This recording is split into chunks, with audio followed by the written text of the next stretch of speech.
Maratona della Castellana non si ferma.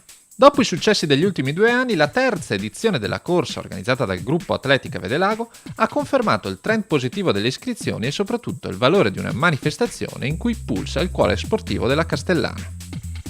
Abbiamo fatto una 30 km competitiva dove abbiamo avuto un buon risultato tecnico, un risultato di qualità, come piace a noi altri fare la maratona, fare la corsa. Io sono obbligato a ringraziare tutti i volontari, stiamo valutando delle proposte per il prossimo anno, non è escluso che ci siano delle novità anche importanti, potrebbe esserci qualche campionato italiano master o cosa del genere, ma stiamo lavorando.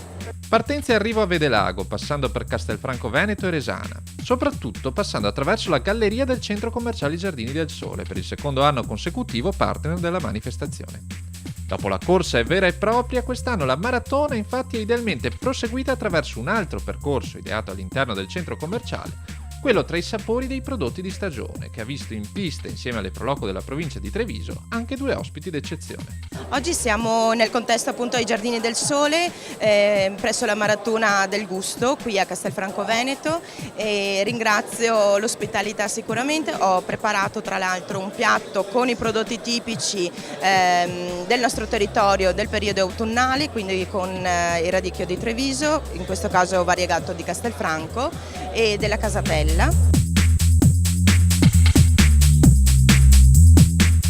Nel mio libro In cucina con stile sono presenti molti dei prodotti veneti, maggiormente quelli trevigiani, visto che anch'io sono trevigiana di Asolo.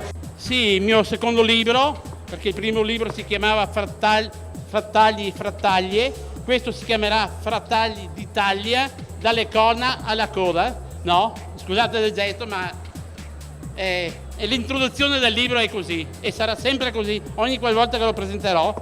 È un libro scritto da Bruno Bassetto, ma è un libro, ma non perché in questo momento sono dei macellai qui presenti, ma è il libro dei macellai, del macellaio sotto casa, no? Ecco, questa è la parte fondamentale, che il macellaio della bottega consiglia ai suoi clienti il proprio fabbisogno. Ecco, uscirà verso fine novembre, primi di dicembre, no? È un libro veramente da tenerlo a portata in mano in casa, per il proprio fabbisogno, perché dicevo anche prima che per fare una bella serata non serve fare la serata col filetto, si può fare anche la serata con un buon spezzatino, signori miei, una bella poenta, un bel bosson de vin e la buona amicizia, perché parlo di amicizia in questo libro. E poi, mai come questa volta, nel mio libro parlo che ci sono dentro io, nel senso che sono vicino al lettore, alla casalinga, alla massaia, praticamente il macellaio in generale